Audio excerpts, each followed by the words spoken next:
Au cours du mouvement de la barrière, on remarque que le point bleu poursuit une trajectoire circulaire, ainsi que le point vert, lui aussi, il poursuit ou bien il parcourt une trajectoire circulaire. On dit que la barrière est en mouvement de rotation. Prenons l'exemple du téléphérique. Alors, au cours du mouvement du téléphérique,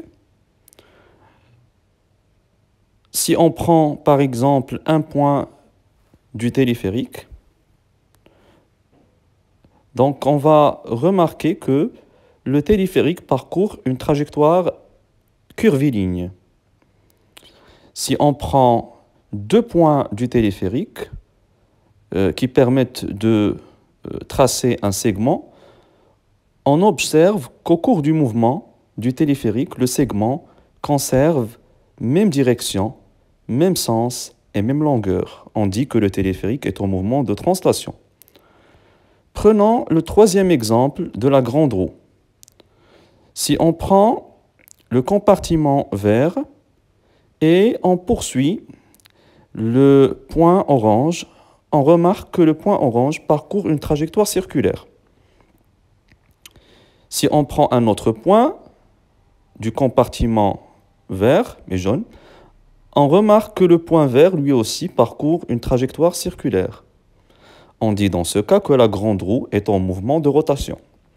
Mais attention, si on prend un compartiment de la grande roue, il va bien sûr parcourir ce qu'on appelle une translation circulaire. Prenons l'essuie-glace. Alors, si on prend un point bleu du balai, on observe que le point bleu parcourt une trajectoire circulaire. Prenons un autre point du balai, un point vert par exemple, on observe que le point vert lui aussi parcourt une trajectoire circulaire. On dit que le mouvement du balai est un mouvement de rotation autour d'un axe fixe.